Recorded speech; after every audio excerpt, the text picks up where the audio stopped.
Hey guys, it's Linda here. I see a lot of comments.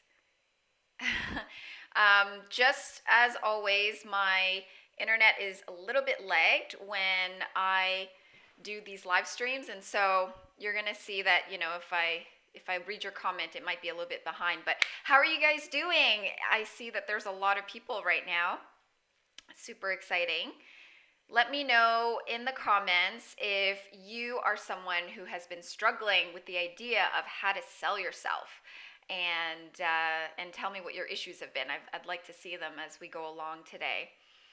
So I'm just going to wait for a few more people to show up, give it a few more minutes, but let's see. Can you guys hear me? Sound? Can you hear sound? Anybody? I hope you guys can hear my sound. Somebody just said no talking, so let me know if you can hear me or if you can't hear me. I don't think my camera is all that great right now. Sorry, I'm just dealing with a few technical stuff. Yes, you can hear me. Okay, awesome. Thank you. Thank you, Myra. Thank you so much. Sound is perfect. Okay, excellent. In case you guys might have noticed, or you might notice, this is not my original microphone piece. I'll show it to you in the camera. It's actually a piece of foam that I put back on here because my dog had bit it off recently. Tofu, if you guys follow me, you guys know Tofu. Anyways, he bit it off, and I had to find a piece of foam, and then I wrapped it up with this black duct tape type of thing, so it's kind of embarrassing. Anyways, that's okay. It still works, right? All right, so let's just get started. I think that we're all good. Okay, everything's good.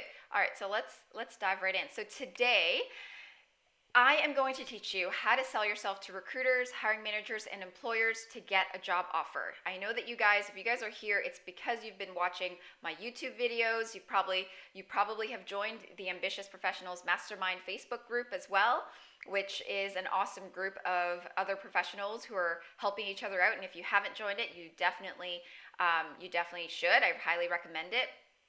But I wanted to do this live workshop, and it's because I actually plan to do another live workshop next week. So I wanted to do two parts of it, and I wanted to give you some, I want to open it up to everyone who watches me and watches my videos to really hear from you how you're implementing my tips, and also to hear what other struggles you might be having as I share these tips with you. Some of these tips that I'm going to share with you today are similar to things that you might have heard in my videos, but I'm going to go into it a little bit more depth, and hopefully that's going to give you some greater insight. Okay, so we'll go through the whole thing.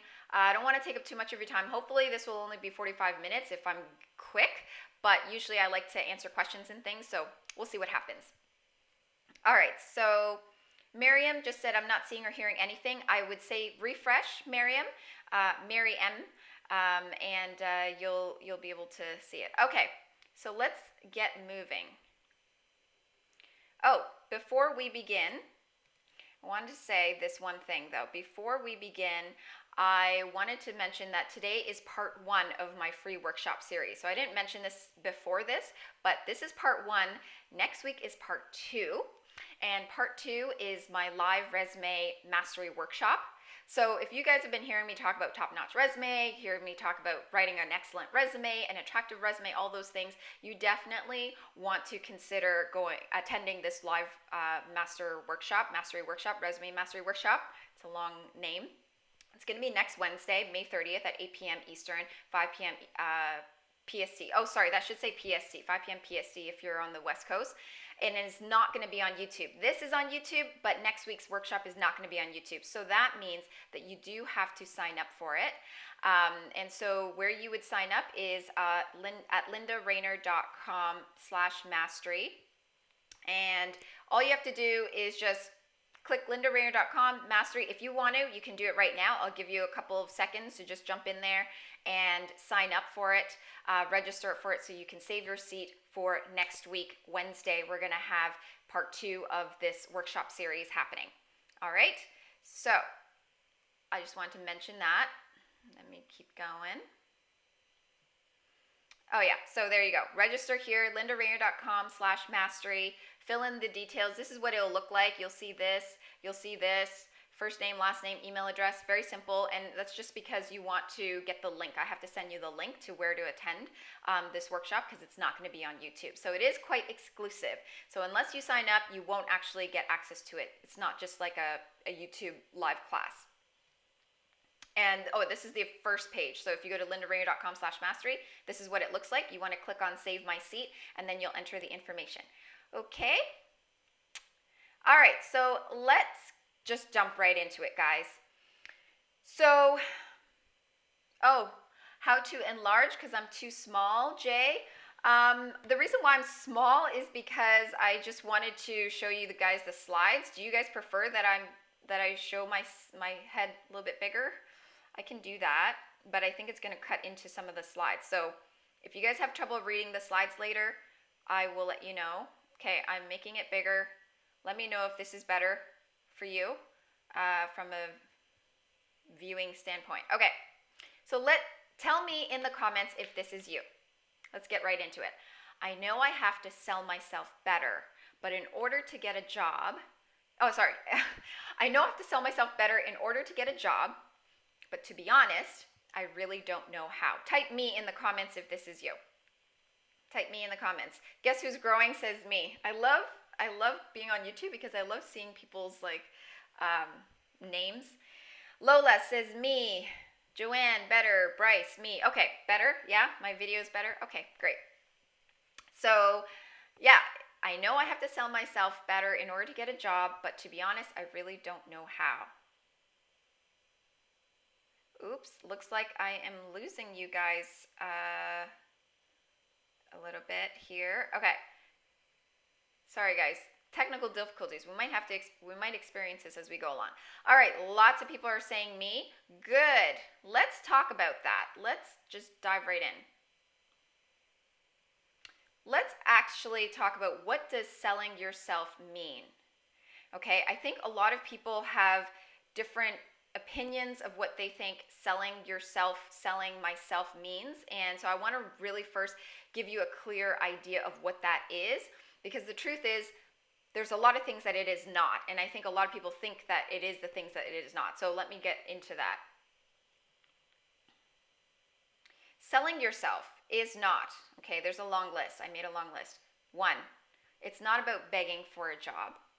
Okay, selling yourself does not mean pleading and begging an employer for a job. Although I know you guys aren't at that stage where that's what you're doing, but it really isn't about that. That's one thing. So it's not about having desperation. The other thing that it's not about is a one-time tactic or trick that you pull in an interview. So a lot of people think that selling yourself just means there's this thing that you have to do in the interview or during the job search process, just this one thing that as long as you do it, employers will want to hire you. It's not about a one-time thing or a one-time trick or tactic. It's much more than that.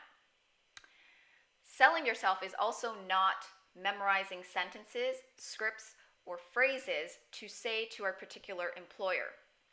What's interesting is somebody had asked me recently in one of my comments on one of my posts recently on social media saying, Linda, can you include some scripts that we can use to talk to the employers? And I want you to understand that selling yourself is not about memorizing certain sentences and then going to the employer and saying those sentences thinking that that's what's going to get you the job offer. I know when I say it out loud, it actually sounds pretty common sense. And it probably sounds pretty logical, but it really isn't about that. So I want you to get that out of your head right now, that you're not going to be learning in the next 45 minutes how to memorize or what to memorize in order to get a job offer, because that is not what it's about. It's really about internalizing something that is so much greater. So let's keep going. Selling yourself is not feeling like a sleazy, slimy salesperson. So a lot of people think, well, I have to sell myself. So does that mean I have to be like a door-to-door salesperson? You know, really talk about how good I am and talk about how amazing I am. I mean, there is an aspect to that. Obviously, you want to show the confidence in what you can do and what you can offer to them, but it's not about trying to manipulate them into it. It's also not about bowing down to the employer as if they're royalty and you're a minion. So I said it like this because there have been a few videos, if you guys have watched my interview videos, talking about when it comes to interviewing, it's not about you lowering yourself in front of the employer. And I think a lot of people, we get nervous. We want to apply for a job. We want to make sure that we want to make sure the employer likes us and all of that. And so we want to show respect. And so we almost lower ourselves and we cower ourselves in a way where they don't see us eye to eye. We're not seeing them eye to eye. And then they start to not look at us in a way where you're the one. They start to look at you as less than, because you're seeing yourself as less than. So it's really important that you don't see yourself as less than, and that you're walking in there looking at them eye to eye. And like I said before, it's not about manipulation, lying, or cheating. Okay, so I think that's pretty obvious. There's a funny little photo there of a businesswoman bowing down, and that is not what you want to do. I should have put like an X symbol on that, but that's not what you want to do, but it's just an image. Okay, so does that make sense so far? Tell me if you guys are liking this so far. All right. You guys can see me okay, right? I hope you guys can see me okay. All right.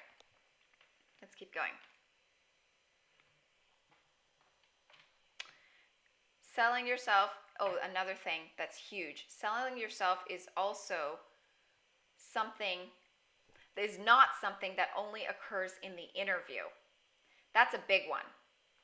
I think, I repeat, it does not occur only in the interview. So this is the thing, is that people think that selling yourself happens once you get in front of an employer. But at that point, that you're already halfway, if not, 3/4 of the way there. You need to be selling yourself from the time you find the job posting and you decide to apply for it. That's when you need to be that's when you need to start selling yourself. Okay? So it needs to start from the time you find the job posting and decide to apply for it, from the very beginning of the job search. Let's keep going. Oh, there we go, job search. So what is selling yourself? Selling yourself is authentic. It's about being authentic. It's a way of being, not a way of doing. Okay? And I'll explain what that is, I think. But you have to take this into heart. Take this to heart. It's a way of being, not a way of doing. Not a thing that you do. It's a way of being. Okay. It's positive. Selling yourself is positive. It's not a negative. It shouldn't be something that you're scared of doing. It is self-awareness and understanding of the employer and others. And I should have said of yourself as well. I said self-awareness, but understanding yourself, understanding the employer, and understanding others. It's also strong communication, both written and verbal. I think that's a given. And strong communication means that you need to have storytelling abilities. Okay, and that's what we're going to talk about today as well. Selling yourself is an underlying strategy throughout the entire job search. I just alluded to this earlier, but it's not something that only happens at the interview. It happens from the very beginning, the part where you found the job posting and you decided that you wanted to apply. So, selling yourself occurs from the time that you find the job posting to the time, it carries through. Selling yourself occurs when you find the job posting, when you decide to apply online for that job and you submit your resume. Okay, so that means selling yourself occurs in the process of submitting your resume, meaning you have to have a good resume. It happens during the phone interview. Selling yourself happens during the in-person interview. It happens when you get the job offer, because it's important to know how to sell yourself to get yourself a better salary and negotiate a better salary when you get a job offer, because that's a whole other discussion, but selling yourself happens then, and it happens even when you accept the job offer, the way that you accept the job offer. So, selling yourself, I think you get it. It involves the entire job search process. Is everybody getting me now? Are we on the same page? Everyone, let's see. Adrian Adams says it's hard to sell yourself if you don't feel confident in yourself, your skill set, or your experience level. Okay. What if you say something better than where I am currently is bad to answer like that? Stopped again. You guys are on the same page with me? Sorry if I'm having technical difficulties. Just want to make sure that we're good. Okay? Yes, you're good. You're good. You're good. You're good. Excellent. Thank you. Thank you for giving me confirmation that you're still there. You know, when I do this, I have to stare at my PowerPoint, so I can't see what you guys are saying. But I'm still here. All right, so let's keep moving. So it happens throughout the entire job search process. Selling yourself doesn't happen just in the interview. So hopefully that makes sense for you guys now, and now you realize, okay, I have to realize that selling myself starts from the time I find the job. All right, let's keep going. So let me tell you what the definition of selling yourself truly is. It's an internalized mindset and way of being to showcase your value, what you're able to do, and what you're able to bring to an organization that also lines up with the position they're hiring for. It's an internalized mindset and way of being to showcase your value, what you're able to do, what you're able to bring to an organization, and all of that stuff, all of that value and all the stuff that you can bring and all the stuff that you can do has to also line up with the position that they're hiring for. You must match the opportunity, and you must be able to showcase that. Showcase what you have that matches this opportunity. Make sense? Give me a thumbs up, guys, in the comments if this makes sense. I want to see your thumbs up. And tell me if this is something that, just a little bit. I'm gonna go in deep into it, but this right now we're getting into, you know, sort of the understanding of what selling yourself is. It's an internalized way of being. It's a way of thinking. It's not a thing that you do. It's not a one-time tactic. It's not a one-time trick. It's not manipulation. It is you internalizing what you bring, the value that you have. Okay? And somebody had mentioned the whole thing about confidence as an issue. If you understand your value and you know what you're able to do and you know what you bring to any company, any employer, that in itself creates confidence within yourself. That in itself creates confidence. So, let's keep moving.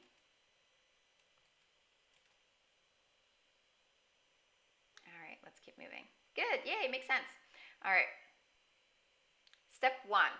There's 7 steps. How to sell yourself to employers. 7 steps, okay? This is the prelude. This is sort of like the preview for next week. Like I mentioned, if you guys have joined late, next week I will be having part 2 of this free workshop series. It's my live resume mastery workshop, which you will have to sign up for. And somebody will put it in the comments in terms of the link for where you can sign up for that. I'll mention it at the end too, but this is important that you have this mindset this week, and then next week you can actually use the steps. All right, step 1, know your value or brand and what you bring or offer. I think that's very clear. Know your value or brand and what you bring or offer. So this takes thought, okay, and that's why I have an image of somebody thinking. This takes thought. It takes doing an assessment of yourself, and it takes asking yourself. So if you have a notepad open, I will mention some of these questions that you can start asking yourself. What am I good at when it comes to my job or the job that I want to do? What am I good at? So you have to think about what am I good at? And this means that you just have to list everything. What am I good at in terms of tasks, in terms of skill sets, technical skill sets, in terms of your soft skill sets? Everything. What am I good at when it comes to my job or the job that I want to do? So of course, if you guys are searching for a job, then you have to think, when it comes to this job, what will I be really good at doing? What will I know that I'll be really good at doing? And most likely, if you know that you're going to be good at it, it's because you've been good at it in the past. So where have I been good in the past, in my previous roles, or just a natural skill set that I have? Make an inventory listing of that. Okay, build a database of the good skill sets you have. So that's the first question to ask yourself. What have I been recognized for? That's another question that you can ask yourself to understand your value and your brand. What have I been recognized for in the past, in previous positions that I've held, and in maybe volunteer opportunities if you're someone who lacks work experience. So you want to figure that out. What have I been recognized for? I think if you've been recognized for several things, then you kind of have an idea of what that should be, hopefully. And somebody asked, will this be posted afterwards? Yes, this will be posted, but only for a few days until next week's session. So I'll be taking it down by the time part 2 workshop series of this series happens. Okay, if you were wondering. Next question. What do I recognize within myself that I'm really good at naturally? I think I already alluded to this, but naturally, what are you really good at? You know, I think some people get into the fluffy stuff like, oh, I'm really good at presentation skills, or I'm really good at, oops, sorry if you guys are hearing, I don't know if you guys can hear that, an alarm just went off in my home. Anyways, so what do I recognize within myself that I'm good at naturally? Okay, what are my technical strengths? Technical, guys, the key is technical. And this is something you're going to learn next week too. What are my technical strengths? What am I really good at? Am I good at Excel? Am I good at developing financial models? Am I really good at building, if you're in science, building lab experiments? Or am I good at writing reports?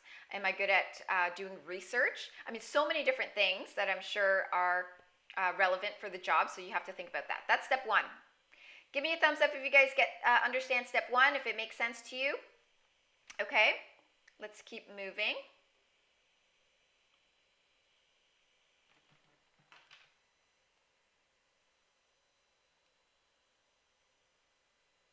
All right, let's keep moving. So, step 2, find the job you actually want, like, and do.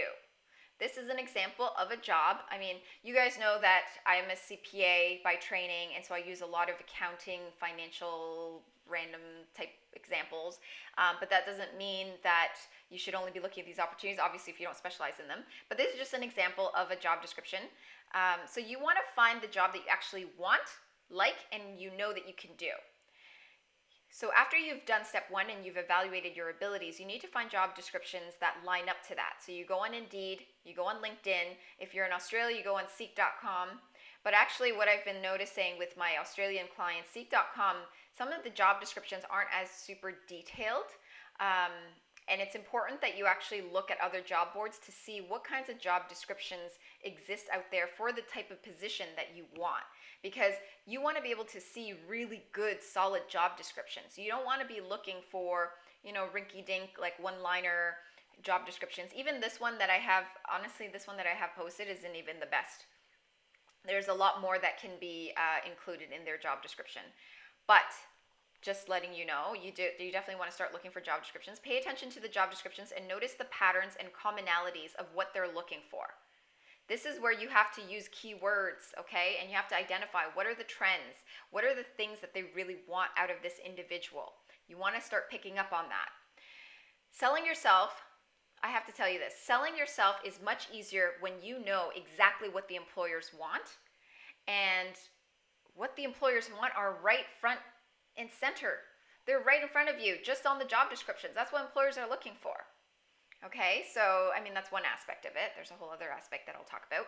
But to start, that's what employers are looking for. That's how you start knowing how to sell yourself, by matching yourself up to what they're looking for in the job descriptions. Okay, let's keep going. Step 3. Match yourself to the job in your resume and in your interviews. So this is a vital step. I actually just kind of went into it in step 2, but you need to know how to match yourself to the job in your resume or your CV. And like I said, the job description gives a huge clue as to how to do that. Now, next week in my Resume Mastery class, I'm going to teach you exactly how to do this, because honestly, if I went into this whole process, we would be here all night and day. So make sure to sign up for my Resume Mastery class if you haven't already, but just letting you know, matching yourself to the resume and interviews. And I'm going to go into further steps that explain what this is about, but the detailed steps is going to be for next week. So let's go into that. Yeah, Resume Mastery Workshop, lindaringer.com/mastery. Check it out for next week if you're here. Okay, so this is what happens. Okay, I want you to understand this process. When hiring managers, because I used to be a recruiter, as you guys know, and now I'm a career strategist, and I work with all kinds of professionals, helping them to land their dream job offers. When I was a recruiter, though, and I was a headhunter, and I placed hundreds of people into corporate positions, I knew and I learned what the process was like when it comes to hiring managers reviewing resumes. So when hiring managers are reviewing resumes, they are looking for the slam dunk candidate. This is the thing. Hiring managers have high expectations, very high expectations when they first start looking for an employee. They have a huge list of things that they want to tick off. They want to make sure this person, this new person that they're going to hire, has everything. Not only just the basic duties, but they can go above and beyond and probably help them out too, because they probably have their plates full and they want this next person to come in to not only do the basic job of filling in that one position, but also maybe this person could also do their job a little bit. You know, if there's excess stuff that they can hand over to this person. So you have to know, hiring managers have huge, high expectations. And just like with you, if you were to have high expectations, let's say you were to go look for a house, if you want to buy a new house and you decided, you know what, I can find any house that I want. I can open myself to an entire market. I have a budget limit, yes. You know, just like hiring managers, they have a limit on how much they can spend on an individual. But if you could spend a certain amount and it's fair, aren't you going to try to find the best house that's out there? So you're going to look at the MLS listings. You're going to go online. You're going to look at all the photos. If the photos don't excite you, you're not going to want to go visit the house, really. The same thing happens with your resume. So, expectations versus reality. Huge expectations, and in reality, if your resume does not speak to their expectations, they will not be all that interested, or they will not really want to continue with you in the process. Or maybe you only get that first level interview. And that's why it's so important to understand I need to be slam dunk from day one. That's why selling yourself doesn't happen in the interview. It happens before that. It happens when you submit your resume for the for the job posting. So let me see if I missed anything. So if your resume isn't slam dunk, they don't see you as slam dunk when you walk into the interview room. Just like dating. If you're to see a picture of someone and you didn't think they were slam dunk, but you decide you want to go meet with them anyway, you probably already have a, preconceived notion that this person's probably not the one that you really want to hang out with or whatever. And I don't know. I haven't dated in like 10 years, but you might have that, sort of expectation, and therefore that might lead to a lower quality date than if you already had really exciting expectations for this person, and the person knew how to connect with you and they knew how to chat with you. But the initial expectations are really important. Does that make sense, guys? I've seen so many times a hiring manager reject a candidate because even though they interviewed decently, they went back and they looked at the CV after they interviewed this person. They went back and looked at them, and they still said, but still, there's still something missing. I mean, I really like them, yes, but looking at their resume, it doesn't seem like they have what I'm looking for. So what that means is the way that person sold themselves, they might have done a decent job in the interview, but they didn't do a decent job on the resume. So therefore, they weren't consistent across the board. And when it comes to getting a job offer, you need to be consistent with your strategy, the way you sell yourself, the way that you are, the way of being, the way that you sell yourself has to be consistent from the very first stage all the way down to the end. Okay? All the way down to the job offer. All right, so how do you become more of a slam dunk candidate? Let's keep going. Step 4. Don't ignore your menial tasks. They are vital. And I have this funny e-card that says, I trust you with my menial tasks. I don't know if it's funny. It's just... Anyway, so don't ignore your menial tasks. This is the thing. People think that they have to sell themselves, and that means that they have to start talking about their achievements like crazy, and they have to, start mentioning unique projects, unique assignments that they did. And that's all they mention on their resume, and that's all they mention in the interviews. But if you want to know the truth, you want to know the inside scoop, what actually is happening is that when you're doing this in front of the employers, they are when you are like talking above and beyond and you're saying all these wonderful things that you've done and they're very specific, the employer is asking themselves, okay, but how does that relate to me? How does that match for what I'm looking for? Can you do the menial day-to-day tasks? That's what they're wondering. So that's why it's important that you understand that the daily tasks that you do not discount them. But at the same time, you have to really know how to communicate them, which we'll get into. So step 4, don't ignore your menial tasks. Next. Let's see. Okay, so somebody's asked, makes sense because you need to get your foot in the door. What happens if they want a cover letter too? I know this was probably asked a little bit earlier. What happens if you want a cover letter too? If they want a cover letter too? I'm going to talk about this next week. Okay, when I talk about the resume, I'll talk about the cover letter. So we'll get into that next week. How much percentage of keywords should you aim for? Assume that you don't meet all the requirements in the job description. Okay, how much percentage of keywords should you aim for? Assume that you don't meet all the requirements in the job description. Okay, guys, I'm going to save your questions to the end because I want to get through this so that we go through all the steps, and then I have a Q&A session at the end. So if you can ask your questions. I'll still scroll through at the end, but save them for the end so that I can go through with them because I can't do everything at once right now. I want to make sure that we get through this. Okay, so step 5, separate achievements versus typical duties. I have seen like 90% of the resumes that I see, and I've seen thousands of resumes, and I still see tons of resumes. Separate achievements versus typical duties. A lot of people don't put their achievements. So some people only talk about achievements and other people don't mention a single achievement, or they embed it with their typical daily tasks. And therefore, I can't tell as a recruiter or a career coach or as a hiring manager, I can't tell that that was something that you had done above and beyond your daily tasks. So you want to make sure that you understand, okay, I know what my menial tasks are. I know what my daily duties are. Great. Make a list of those. Make sure they line up to the position. Secondly, I need to know what my achievements are as well. And achievements are things where, and again, we'll go into this because this is not a resume writing thing. It's about how to sell yourself. It's really about understanding the process of selling yourself.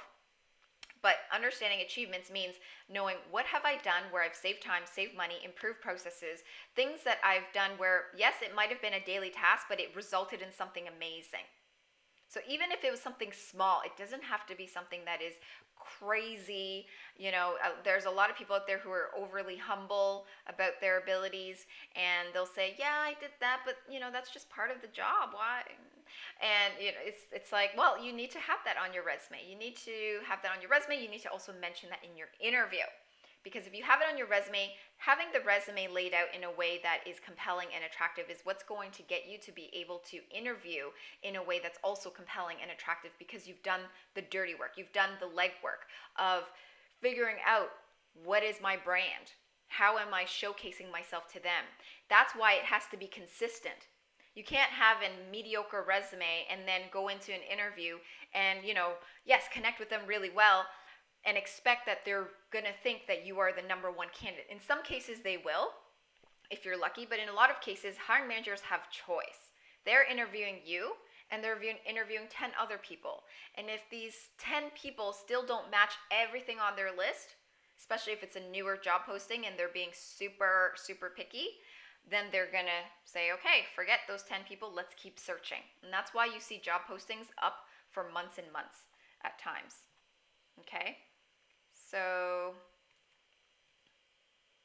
oh, sorry guys, I think my face is too big and you guys aren't seeing what this is saying. It says this, how to sell yourself to employers. Okay, step 5, separate achievements versus typical duties. Got it?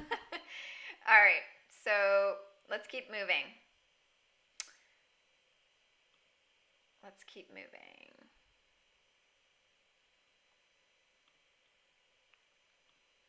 Step 6. Okay, we're almost there out of the 7 steps. Step 6. Tell compelling stories on paper and in person. All right, this is a big one.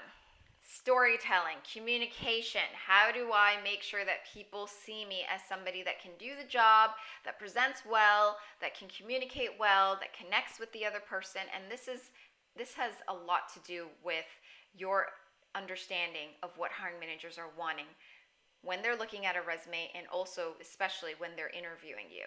When hiring managers are interviewing you, there's a few things that they're looking for. I'm going to mention what they're looking for, but I wanted to let's take it back and let's talk about compelling stories. What is a compelling story? If you've watched me long enough, you know that I always talk about storytelling and I talk about being compelling and engaging. And what I mean by that is you should never go into an interview where they ask you a question and you're sitting there making up the answer. Tell me in the comments if you've done that before. I've seen a lot of people, and I've heard of a lot of people sitting in interviews. They get asked a question about, okay, can you tell me a situation where blah, blah, blah? These are behavior questions. Or they'll say, oh, can you show me how you know how to do this? Or what's your experience with blah, blah, blah? Whatever it is, they could ask you anything. And the person is sitting there making it up on the spot. That's huge. If you're doing that, then you know that you're lacking some strategy there. You need to be able to go into an interview and already have a whole trunk of stories in mind, examples, achievements, things that you've done, technical things that you've worked on, projects, assignments, whatever it is. You need to already have those in your back pocket. So that means that when the employer is sitting there asking you about a situation, or they're asking you for a specific achievement or whatever, it's like a mind thing. Like you pull it out. You just, okay, what can I tell? Oh, I'll tell them about this.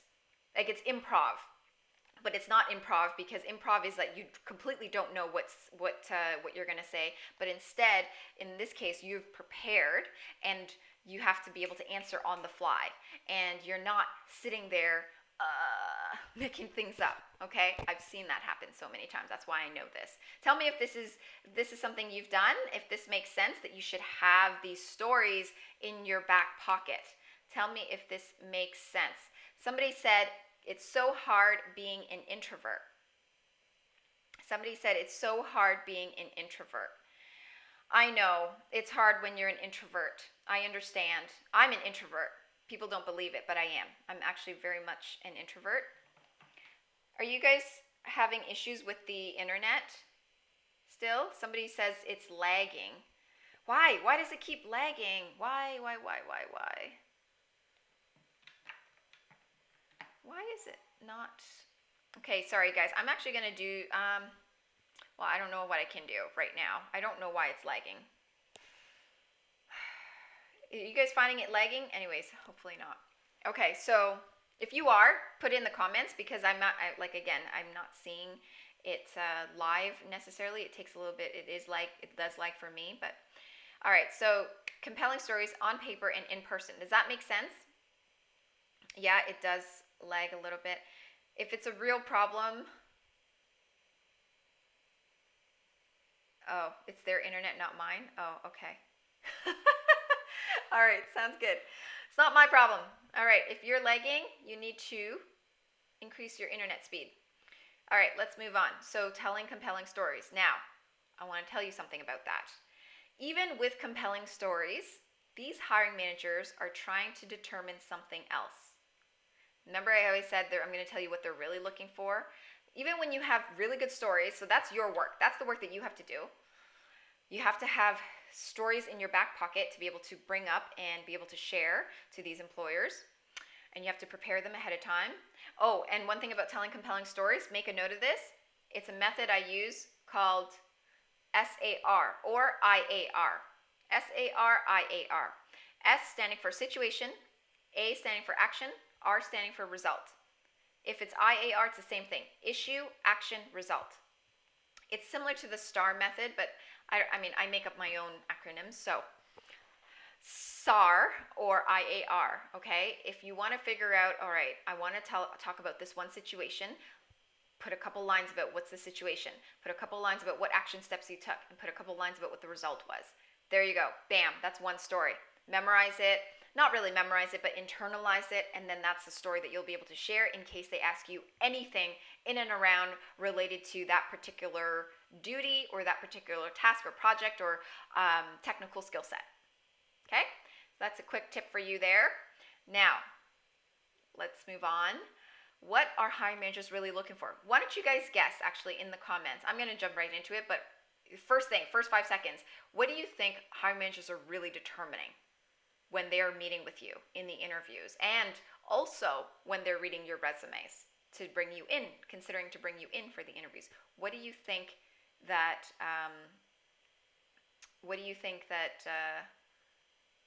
that hiring managers are looking for? Pineapple. Cultural fit. Yay! Okay, good job. Your fit in the organization. Them versus you. Do you guys fit? Puzzle pieces. Okay, what is fit? A lot of people ask me, what is fit? One of the things is, I'll tell you right now, because we're human beings, we are human beings. Just like with anything, when you meet a new person, you're not going to only assess them on their technical skills and only assess them on what they, what their background or their designation or their achievements are. I mean, those are like things that you can logically look at, but you're also assessing them on whether you like them or not, whether you can see yourself chatting with them on a daily basis, seeing their face on a daily basis. Likability is huge. They're wondering if they like you.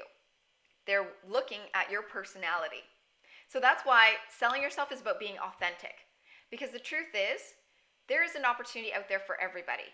There is a right opportunity for you at each point in your career. And what you have to understand is that you can't fake your way through it, because in due time you will realize that it is not the right fit, or it is not the right opportunity, or whatever it is, because you didn't come across as truly authentic from the beginning. Perhaps maybe you convinced yourself that this was the right thing, but from a personality standpoint or from a feelings perspective, you just didn't feel that. So they feel the same way. Personality matters, and that's why it's important to be authentic. That's why selling yourself is all about being authentic and being true to who you are. It's about interaction. So this goes into communication, this goes into telling compelling stories, but interaction with the employer, and really, your ability to really listen. If I had to say one thing about interaction, it's about being able to listen as much as it's being able to explain and discuss and chat with the employers. Okay, so that's that. Your energy level. You don't want to go in there with this nervous, tense, closed energy. I have seen people, like I've interviewed so many people throughout my career, and I have seen people who just walk in, looking down. They just give like one-liner answers, and it's like, oh, so you want a job? Really? It's not about being desperate. That's the other end of the spectrum. But it's also not about, it's also about, it's really about having that right energy. And then your connection to them.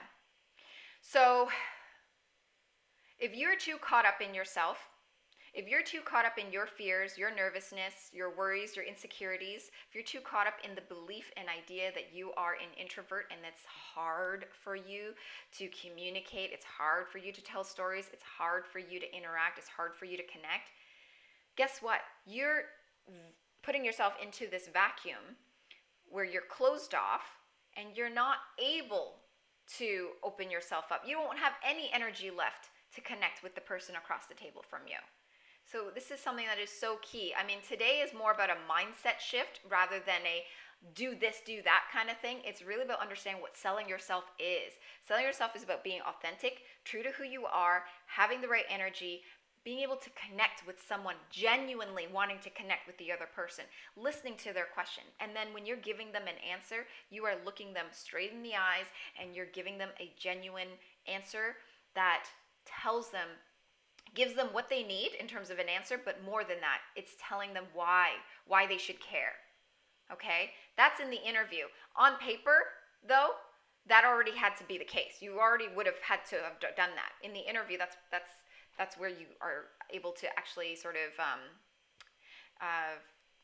act it out, I guess. Not act. It's not about acting, but that you're able to express it. But on the resume, you need to already have that. That needs to be clear that you are the right person for them. They need to already have that feeling, and then you're proving it to them in the interview. All right, so those are your 7. Oh no, never mind. I just looked and I'm like, oh wait, I have one more slide. So next, how to sell yourself to employers, 7 steps. Your last step is to have a winning ticket to get a job offer. Winning ticket, okay? Having a winning ticket means that you're not only getting called in for interviews in the first round by HR, but you're getting called in by the hiring manager in second round. You're getting called in by the director or VP for the third final round. And it's because you have this ticket that they're looking at it and they're going, yep, I like that. I want to meet with them. The winning ticket, if you have this ticket, it's like having a ticket to an amusement park, one that gets you access to everything. I don't know what those are called, but it's like those season passes or whatever. And you get access to everything, all the special rooms, all the special rides. If you have that ticket, that's what's going to get you to the job offer stage. Guess what that golden ticket is? I think you guys already can guess what you think I'm talking about. And it's your resume. So many people discount the power of having a strong resume. I'm going to be talking about this next week, but I want you to know that the expectations that you set on the employer from the very beginning in terms of how to sell yourself starts with that resume, because that's laying the foundation for you to know exactly how you're going to approach your interviews. And I've seen this, that people, they think, well, I'm getting first round interviews. Well, that's enough. That's enough. I don't have to work so hard on my resume. That's enough. I'm getting interviews. Yeah, okay, you're getting interviews, but you're not getting the job offer. So that tells me there's 2 issues. 1, you're not selling yourself appropriately in the interview, but that's because 2, you're probably not selling yourself appropriately on the resume. You don't have a consistent strategy. You don't have a consistent way of expressing your value. Okay, that's what selling yourself is. So make sure you have a winning ticket to get your job offer. And like I said, for next week, I will be holding part 2 of this live workshop series. It's Resume Mastery Workshop. Go to lindarayner.com/mastery, save my seat. It's Wednesday, May 30th, 8 p.m. Eastern, 5 p.m. PST. And you definitely want to check this out, because next week is when I'm going to really get into, so today was mindset, understanding how to sell yourself, and I think hopefully you've taken away some good nuggets. And next week we'll get into some step-by-step things that we can dive into. So like I said, lindarayner.com/mastery. All right, so the next slide is just questions. I'm going to give you guys, how are we doing on time? Okay, 8:40. Oh, I was under an hour, thank goodness. Okay, so why don't we touch on some of your questions, okay? Gopher says, not sure if this is live or pre-recorded and called live. Gopher, I'm live. I'm reading your message and I'm live right now. So anyways,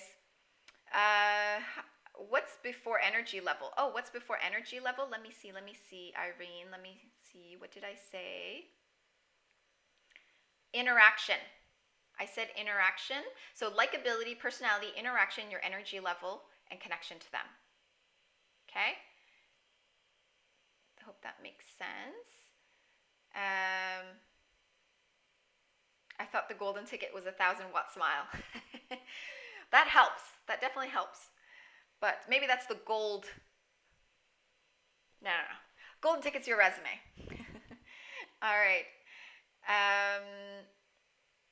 Kumalo, how do you combat nervousness in interviews? All right, so that's a great question, Kumalo. I love that, and I'm guessing a lot of people struggle with this too. So if you are nervous, it is completely normal to be nervous, but you have to analyze internally. You have to ask yourself, am I more nervous than I am excited? Because to be honest with you, if there's an opportunity for you to get this amazing job that you're really, if you could get this job, I'll make this salary, I'll be able to do these things in this job on a daily basis, I'll be working for this kind of company. Oh, sorry guys, I just realized what I did. Okay, guess what? I see what you guys are struggling with is the fact that my face is covering everything. Here. Irene, hopefully that's okay. Sorry, this is live, things happen. Okay, so hopefully that works for you. Okay, sorry, I have to go back to what I was answering, and it was about nervousness. So you have to analyze, am I more nervous or am I more excited? And only when you can actually, pump yourself up and be more excited about an opportunity, then your nervousness actually decreases a bit, because when you're excited, it means that you're excited about how you're going to express yourself to the employer. You're excited about your ability to do the job. You're excited about connecting with them. You're excited about meeting with them. You're excited about the opportunity in itself. You're excited about potentially getting this opportunity, this job offer. So therefore, if you focus on other things, then your nervousness will decline. And what I find is that when you're in an interview or just about to go into the interview, when you're in the waiting room and the receptionist is sitting out there just doing her thing or his thing, and you're just sitting out in the waiting room and, you're probably shaking, that's the time when you're like, you know what? All I have to do is go in there and smile. I have to give a warm, loving presence, reach out my hand, shake their hand, take a breath, sit down, and that's all I have to focus on now. Just focus on that, not all the stories that you have to tell them, not all your achievements, not all the duties that you know that you can do. No. You just have to go in there, breathe, sit down, and then you listen. Pay attention to what the employer asks you, and you give your response. Okay, hopefully that helps you with nervousness. All right. What other questions? What do you think about the phrase, if you don't work for your dreams, someone else will hire you to make their dreams come true? If you don't work for your dreams, someone else will hire you to make their dreams. I think that's very true. I've actually heard that before. And I personally believe that. But in terms of your dreams, you have to be very clear on what your dreams are. So this is the thing, is that people have dreams and they want it tomorrow, versus realizing that dreams takes a while to get to, and that it takes effort, and it takes perhaps certain, steps before you can get to that dream. So the reality is that everybody has to have dreams. You have to have a feeling of mission, a feeling of purpose for what you want to do with your career, with your life, but you have to have clarity around that, because if you don't, then that's where people will just hire you to make their dreams come true. But sometimes that's a good thing too, because when you're working in a company that you realize isn't the right fit for you, that actually gives you more clarity on what you don't want, so you know what you do want. All right. Let's keep moving on. Gopher, you asked the weirdest questions. No, I'm not Cambodian. Okay, so what are suggestions for telephone interviews? Unfortunately, I may have to conduct this in my car because I work on the day it is scheduled. So Alexander, A.L. Alexander, I have a video on how to prepare for phone interviews. So you can definitely look at that. Okay, how can you sound more approachable and likable on the phone?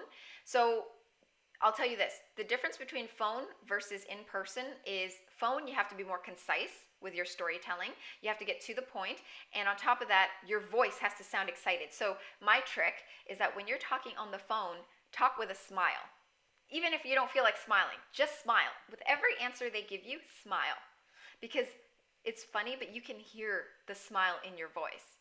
You can hear it. So you want that, because that's going to create good energy, and it boosts your mood, and it's going to boost the other person's mood. So hopefully that helps. Linda says, what are some tips for someone going through a career change? I have a video on that as well, Linda. So you should check out my video on how to make a career shift or career change. I think it's something along those lines. But the biggest thing I would say about making a career change, if you're going from one industry to another, or you're going from one field to another, is really being able to identify what are the similarities between what I've done before to what I want to do. And through that understanding of what is similar, then you can implement some of the tips that I talked about today in terms of being able to develop the right storylines and being able to communicate that appropriately and understanding that that's actually what employees are looking for, is how you fit for what they're wanting. Okay? All right, so for international job seekers, do you do anything different that I can apply to get a job?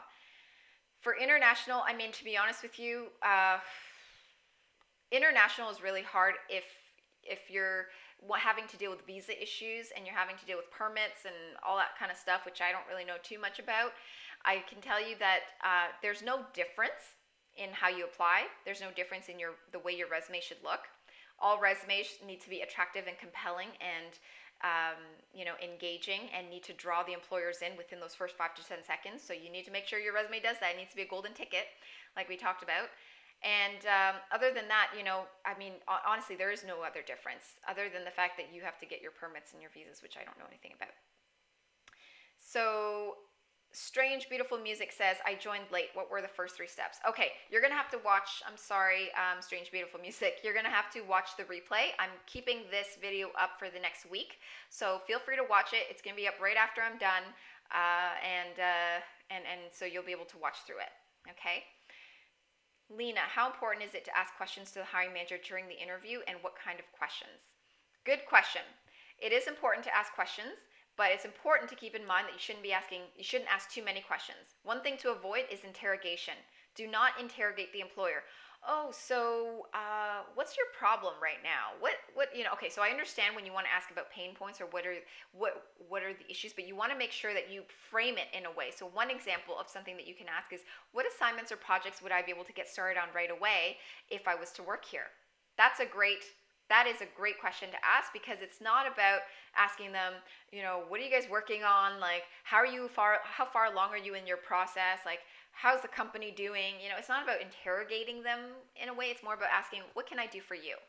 And remember, if you guys have been watching this whole live stream, then you know that selling yourself is all about the value that you bring, the things that you can do for them, and knowing who you are and what you're capable of, all that stuff.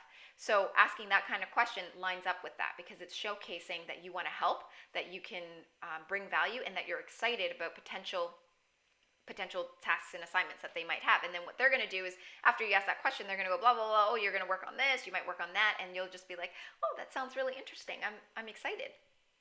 Okay? Hope that helps, Lena. All right. So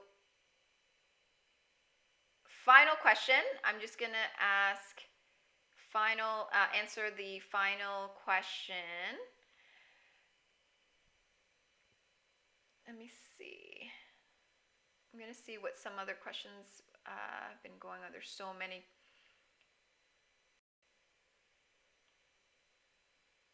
Sorry, guys. There's like so many pumping in right now.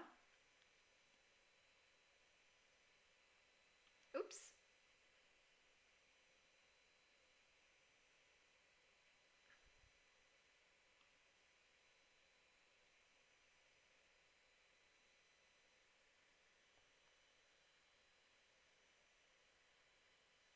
Okay, Michael says, I struggle with in-person interviews and feel like I need to overcome answering questions that seem simple to answer, but I feel like the employer is looking for specific responses. I struggle with in-person interviews and feel like I need to overcome answering questions that seem simple to answer, but I feel like the employer is looking for specific responses. They're not actually looking for specific responses, but they're listening to how you're answering their question. Now, that is a whole other topic in terms of getting into the nitty-gritty about interviewing. And I just want to put it out there right now that I know that a lot of people have been asking me about interview stuff. Why don't I post more interview videos? Blah, blah, blah, blah, this and that. And, this is the thing. It's not about memorizing a script. When I posted those videos, I showed you the strategy and I showed you examples. But I was finding that people were answering these questions based on memorization. And that's not the way it works. So it really is about understanding the strategy. And one thing I can tell you about that, just to end things off, is that when it comes to interviewing, when it comes to selling yourself to an employer, it all goes down back to, what value do you bring? Why should they care? Okay, if you can answer that question, any question that they ask you is like, they're saying, so why are you interested in this opportunity? They're not really asking you why you're interested in the opportunity. They're asking you, why are you a fit for this opportunity, and why should I care?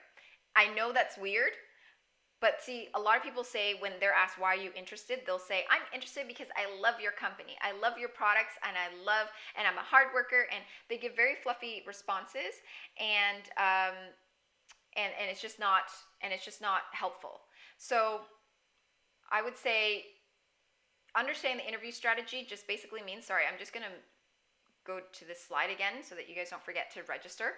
But I would say when it comes to interviewing and it comes to selling yourself, it's really about knowing why should they care, or sorry, what do you bring to them and why should they care? What's the value, why should they care? All right, so that is the final question. Thank you guys for joining. I wanted to say lastly, make sure that you sign up for part 2 of this workshop series. Next week, we're going to dive deeper into having that golden ticket that I talked about and building a resume that is going to be attractive, compelling, and that actually gets you the job. So head on over to lindarainer.com/mastery, save your seat, and what's going to happen is you're going to get emails that will notify you on exactly when what link you need to go into and all of that, so that you can get access. Because like I said, this workshop is not going to be on YouTube. So today's workshop is on YouTube, and it's only up for the next week. And after that, I will see you in the exclusive live resume mastery workshop, which if you just follow the link, that's where you're going to get access to it. Okay, so I hope this was helpful. I hope you guys have enjoyed it. Thank you so much for spending the last hour with me. I'm actually very excited that we were able to get through so much. And if you have any other things that you want me to talk about, make sure that you comment on my videos, on my YouTube videos, because I use that as a source of inspiration when creating new videos. So that's going to help me to help you. And if you haven't already, make sure you join the Ambitious Professionals Facebook Mastermind group. It's on Facebook, Ambitious Professionals Mastermind. Just check it out. And what you'll find is a whole bunch of other people just like you helping each other out when it comes to interviewing, resumes, and finding a job, and all that wonderful stuff. So, and one thing I want to mention also as well, if you guys want to skip this whole thing, you don't want to go into the live resume mastery workshop, and you just need to get a resume done ASAP for yourself, and you want to do it through my approach, then like I always mention in my videos, you should consider taking my course, Top Notch Resume. You just have to go on my website, lindarainer.com/topnotchresume. You can check it out there, and in a few hours, you'll have a brand new resume. But next week, we'll go into the concepts that I talk about in Top Notch Resume in a little bit more depth, so that you have an understanding of really how this all works. Anyways, thank you guys. Hope that you have a wonderful evening, morning, day, wherever you are, and I will talk to you soon. I will see you next week. Bye now.